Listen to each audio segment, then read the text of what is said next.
Hello বন্ধুরা, চলে এসেছি আরও একটা নতুন মুভি এক্সপ্লেনিং ভিডিও নিয়ে। আজ আমি এক্সপ্লেন করতে চলেছি ওরিলা 2 মুভিটাকে, যেটা রিসেন্টলি রিলিজ হয়েছে তামান্না ভাটিয়ার মুভি। তো বেশি দেরি না করে তাড়াতাড়ি চলো স্টোরিটা এক্সপ্লেন করে নিই। এই মুভিটা ওরিলা 1-এর সিকুয়েল মুভি ওরিলা 2, যেটা 2022-এ এসেছিল। তাহলে চলো ওরিলা 1-এর প্রথম ফ্ল্যাশব্যাকটা আমরা একটু জেনে নিই, তাহলে হয়তো মুভিটা বুঝতে তোমাদের সুবিধা হবে। পার্ট 1-এ আমরা দেখেছিলাম ওরিলা গ্রামের মধ্যে কিছু মার্ডার হচ্ছিল, আর মার্ডার শুধু সেই সব মেয়েদের হচ্ছিল যাদের একদিন আগে বিয়ে হয়েছিল। কেউই কোনোভাবে সেই মিস্ট্রি সলভ করতে পারে না, যার কারণে সেখানকার আইপিএস অফিসার তার গার্লফ্রেন্ডের সাথে সেই গ্রামেই বিয়ে করে। আর যেহেতু বিবাহিত হওয়ার পরেই একদিন পরেই সে মেয়েগুলোকে তুলে নিয়ে চলে যায়, তাই জন্য সে আইপিএস অফিসারের বউকেও তুলে নিয়ে চলে যেতে সক্ষম হয়। আর সেখানে গ্রামের মধ্যে রাধা নামের একটি মেয়ে ছিল। সে তার বাড়িতে পরিষ্কার করার সময় তার বরের অ্যাটাচিতে দেখতে পায় কিছু মেয়েদের জামা কাপড় এবং জিনিসপত্র, যেটা দেখার পরে সে খুব ভালো করেই বুঝতে পেরে যায় যে এই সব কাণ্ডগুলো তারই বর তিরুপতি করছিল। তারপরে যখন তিরুপতি আইপিএস অফিসারের বউকে মোলেস্ট করা শুরু করে দেয়, তখনই সেখানে রাধা এসে তার মাথাটা আসলে তিরুপতির এসব করার কারণ এটাই ছিল, সে তার বউকে বিয়ে করার পরে তার বউয়ের সাথে তার কোনোদিনও কোনো শারীরিক সম্পর্ক হয়নি। আসলে তাদের অ্যারেঞ্জ ম্যারেজ হয়েছিল, যার কারণে তার বউ তাকে কোনোদিনই একসেপ্ট করেনি এবং প্রথম দিনই তাকে তার থেকে দূরে করে দিয়েছিল। সেই ভয়ে সে কোনোদিনও তার স্ত্রীর কাছে যেতে পারেনি। কিন্তু এমনই একদিন সে দেখতে পায় তার গ্রামে একজনের বিয়ে হয়, আর প্রথম রাতে তারা দুজনের কাছে আসে। আর এই সব কিছু সে নিজের চোখে দেখেছিল, আর তবে থেকেই তার মধ্যে সেই আগুন জ্বলে ওঠে। তারপর থেকে তার এই হাওয়াস মেটানোর জন্য সে কর্মকাণ্ড করতে থাকতো। এটা ছিল উরিলা পার্ট 1-এর মেইন স্টোরি। তারপর আমরা দেখতে পাই উরিলা পার্ট 2-এর স্টোরিটা, আর এখান থেকে শুরু হবে উরিলা পার্ট 2 মুভিটা। মুভি শুরুতেই আমরা একটা বাচ্চা মেয়েকে দেখতে পাই যে রেল লাইন থেকে হেঁটে হেঁটে পুলিশ স্টেশনের দিকে যাচ্ছিল। তার হাতে ছিল রাধা নামক সেই মহিলার মাথা, যার মাথা কাটা ছিল। সে কাটা মুন্ডুটা নিয়ে সে যাচ্ছিল পুলিশ স্টেশনে। আর এই দৃশ্যটা এতটাই ভয়ানক ছিল যে সব পুলিশওয়ালারা দেখে তো পুরো ভয় কাঁপতে শুরু করে দিয়েছিল।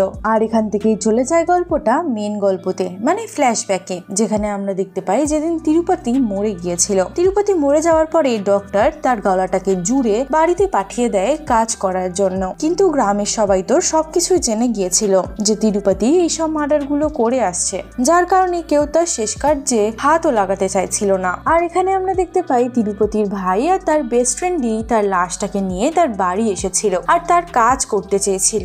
অন্যদিকে গ্রামের লোকেরা একটা মিটিং করে, যেখানে তারা পরামর্শ নেয় পণ্ডিতজির থেকে যে কিভাবে তিরুপতিকে শাস্তি দেওয়া যায়। সে আমাদের গ্রামের মেয়েদের সাথে অনেক খারাপ কাজ করেছে। তখন পণ্ডিত জানায় যে একটা উপায় রয়েছে, যে উপায়ের দ্বারা তাকে শাস্তি দেওয়া যেতে পারে। তার জন্য আমাদেরকে তাকে কবরক্যাদ করতে হবে। এইসব শোনার পরে তখন গ্রামের লোকেরা বলে, সেটা কিভাবে করব, আপনি একটু খুলে বলুন। তারপরে পণ্ডিতজি তাদেরকে খুলে বলা শুরু করে। তারপরে পণ্ডিতজি বলে তিরুপতির লাশটাকে একটা গাড্ডা খুলে তার মধ্যে পুঁতে দিতে হবে। তার সঙ্গে সঙ্গে গ্রামের লোকেদের জামা কাপড় আর তাদের নখ আর সঙ্গে একটা মুরগির রক্ত দিয়ে তাকে কভার করতে হবে। তাহলে তিরুপতির আত্মা কোনো দিনের জন্য শান্তি পাবে না, সে সব সময়ের জন্য সেই ক্যাদের মধ্যে থেকে যাবে। আর এই কথাগুলো শোনার পরে গ্রামের লোকেরা ডিসাইড করে যে তারা এই কাজটাই করবে। আর এদিকে আমরা দেখতে পাই তিরুপতির ভাই এবং তার বন্ধু তার লাশটাকে নিয়ে তার শেষ কার্য করতে যাচ্ছিল। তিরুপতির আত্মাও তার লাশটাকে দেখছিল। তিরুপতির ভাই বারবার চেষ্টা করে তার ভাইয়ের লাশটাকে অ্যাটলিস্ট ভালোভাবে কাজ করাবে, কিন্তু কোনো লোকই তাকে সাহায্য করতে একদমই রাজি ছিল না। তখন সে দেখতে পায় সেখানে গ্রামের লোকেরা তারই জন্য অপেক্ষা করছিল।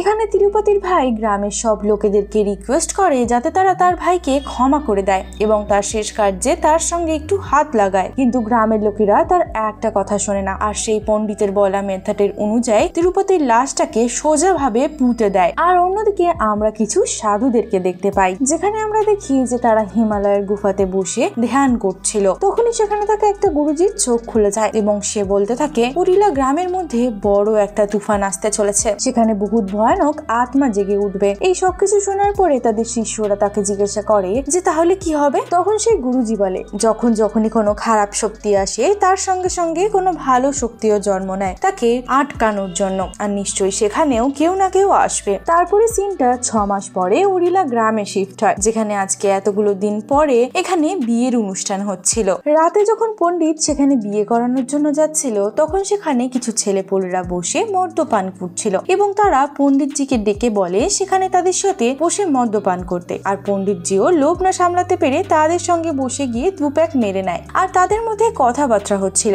আজকে যার বিয়েতে পণ্ডিতজি বিয়ে করাতে যাচ্ছে সে সেই ছেলেটির এক্স ছিল, যার কারণে সে ভেবেছে যে তার বিয়ে হয়ে গেলে সে তার সাথে দুষ্কর্ম করে তাকে মেরে দেবে। তখন পণ্ডিতজি এই সব কথা শুনে খুবই রেগে যায়। সে বলে, এইসব কি নোংরা কথা তুমি বলছো, আর এই সব কিছুর দোষ আমি তিরুপতির আত্মার উপরে দিয়ে দেবো, আর যদি সে আমার না হয় আমি তাকে কারুর হতে দেব না। পণ্ডিতজি সেখান থেকে রেগে মেগে বেরিয়ে যায়। যাওয়ার পথে তার পেশাব পায়, সেটা করার জন্য সে একটা কোণে গিয়ে বাথরুম করছিল। তখন সে জানতো না যে সে ঠিক কোথায় বাথরুমটা করছে। আসলে সেটা তিরুপতির কবরের ওপরে ছিল, আর সেখানেই সে পেশাব করছিল। সেখান থেকে যাওয়ার সময় পণ্ডিতজির পায়ের মধ্যে কাঁটা লেগে যায়। পণ্ডিতজি সেই কাঁটাটাকে বার করে এবং সেই কারণে সেখানে 2 ফোঁটা রক্ত পড়ে যায়। সেই রক্ত পড়ে যাওয়ার সঙ্গে সঙ্গেই তিরুপতির আত্মার কাছে সেটা পৌঁছে যায়। সেই রক্ত পড়ে যাওয়ার সঙ্গে সঙ্গে তিরুপতির আত্মা সজাগ হয়ে ওঠে, আর সে যেন একটা শক্তি পেয়ে গিয়েছিল। আর এই সব কিছুর মধ্যে তিরুপতির আত্মা সেই কবর থেকে বেরিয়ে গিয়েছিল, বেরিয়ে সে পণ্ডিতজির মধ্যে চলে এসেছিল, কারণ সে তো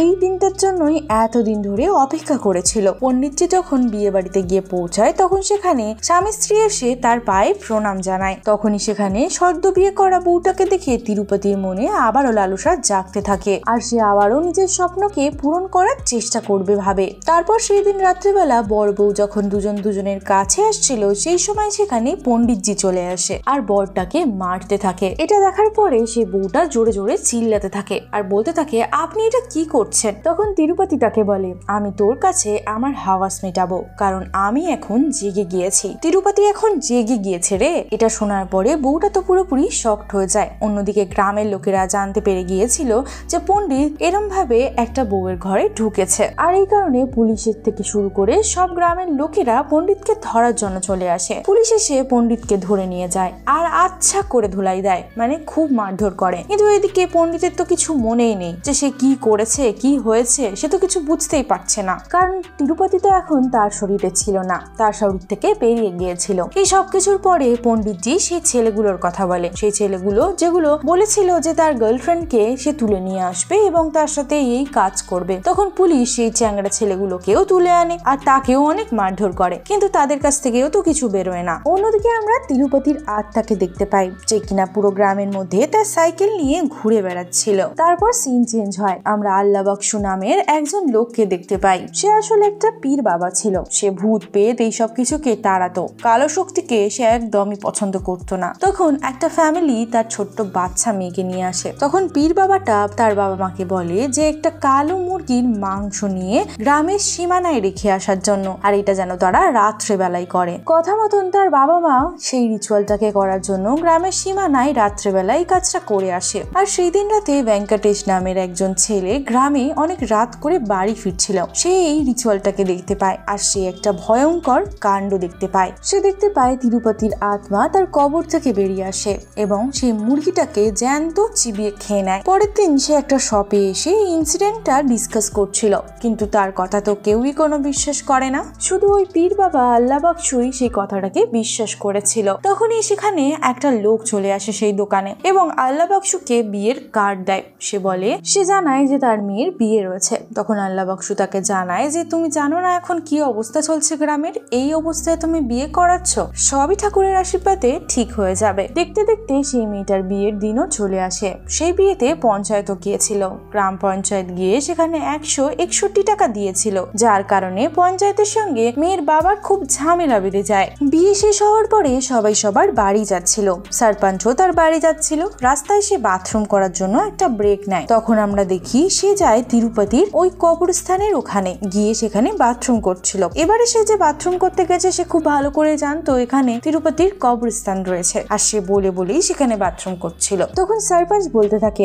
আজকে যদি তুই বেঁচে থাকতিস তাহলে আমার মেয়ের মতনও এর মেয়েরই একই অবস্থা হতো। আসলে সারপঞ্চের মেয়েকে তিরুপতি ঠিক এমন ভাবেই মেরে দিয়েছিল, তাকে হত্যা করেছিল। সেই কারণে সারপঞ্চ এই কথাটা তাকে বলছিল। আর তখন আমরা দেখতে পাই সেখান থেকে যাওয়ার সময় সেই পণ্ডিতের মতনই সেই পঞ্চায়েতের পায়েও কাঁটা বেঁধে যায়। সেই কারণে সেখান থেকে কিছুটা রক্তক্ষরণ হয় এবং তখনই তিরুপতি সুযোগ পেয়ে যায় তার শরীরে প্রবেশ করার জন্য। তারপরে সেই সুযোগের ফায়দা নিয়ে তিরুপতি সারপঞ্চের বডিতে চলে আসে। তারপরে সে নতুন বউয়ের ঘরের দিকে যাওয়া শুরু করে, কিন্তু সেখানে গিয়ে সে কাউকে দেখতে পায় না, কারণ নতুন বউয়ের বাবা তাদের প্রথম রাতটা ওই ক্ষেতের মধ্যে অ্যারেঞ্জ করেছিল। তারা ক্ষেতের মধ্যেই সময় কাটাচ্ছিল। সেখানে চলে যায় তিরুপতি। তারপরে তিরুপতি সেখানে গিয়ে পুরো ক্ষেতের মধ্যে আগুন লাগিয়ে দেয় এবং সেখানে থাকা বরটাকে মেরে ফেলে আর বউটার সাথে দুষ্কর্ম করতে থাকে। নোংরা ভাবে তার সাথে দুষ্কর্ম করে তাকেও মেরে ফেলে সে সেখানেই। তারপরে যখন সকালে গ্রামের লোক ও পুলিশ এই নজরা দেখে তখন সে তো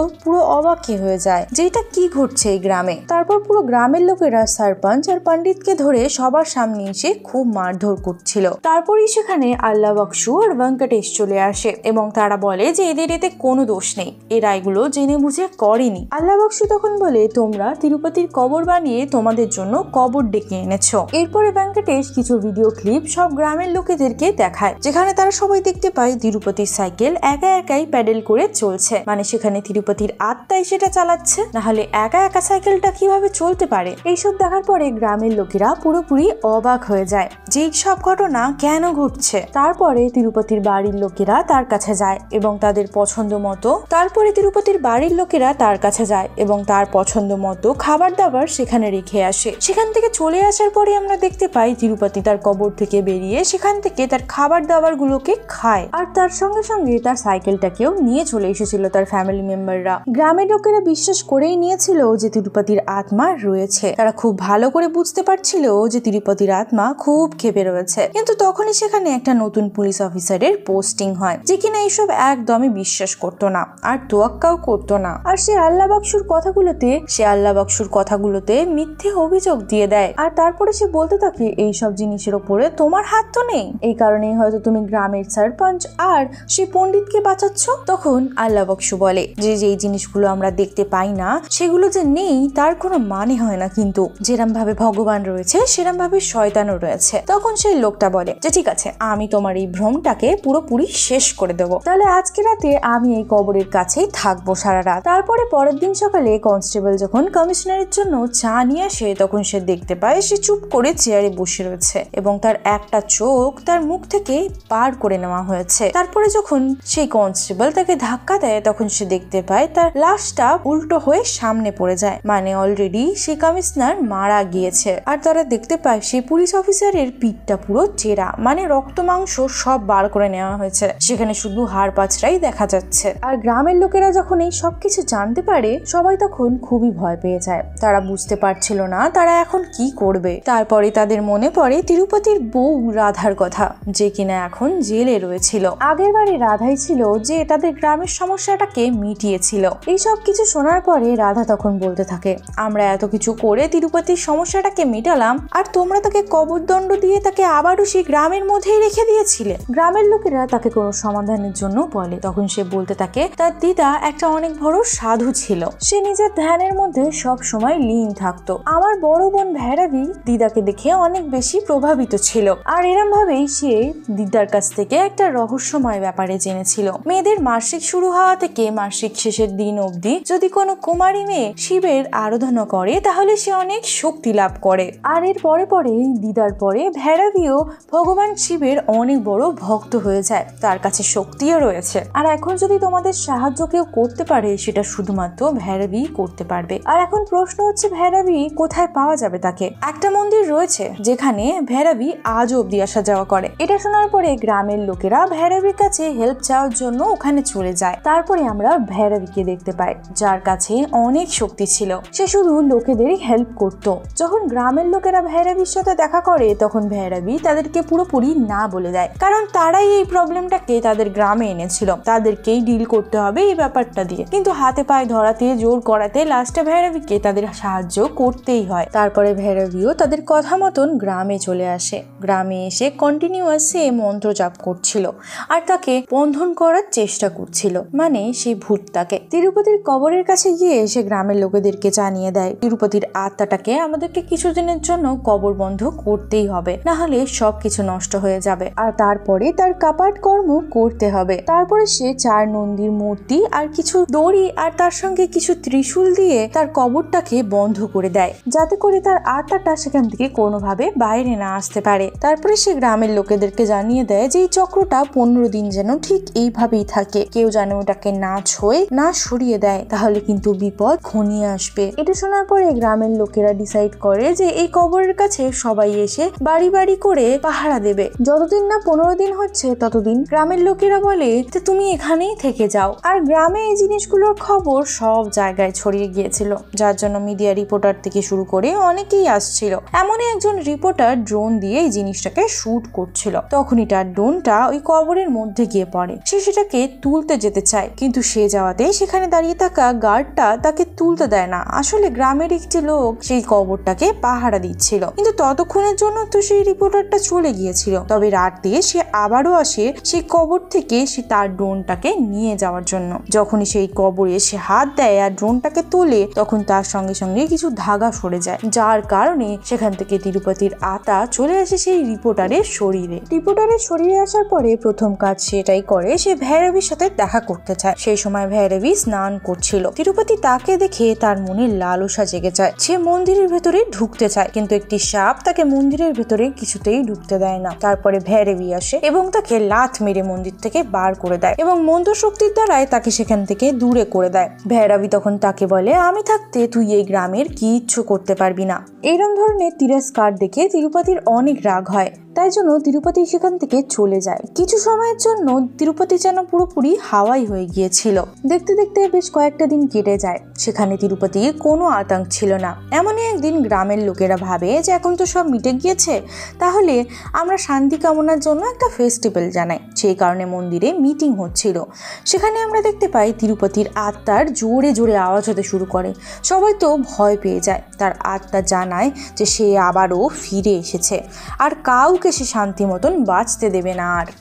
আর সে সবাইকে হাতের মুঠোয় রেখে কন্ট্রোল করতে পারবে, কারণ আজকে তার কাছে 5টা তন্ত্র বায়ুর শক্তি রয়েছে, জল, অগ্নি, বায়ু, মাটি, এই সব কিছু। তাই সব কিছু সে শেষ করে দিতে পারবে। তিরুপতি এত শক্তিশালী হয়ে যাবার পরে গ্রামের সীমানার মধ্যে সে একটা রেখা কেটে দেয়।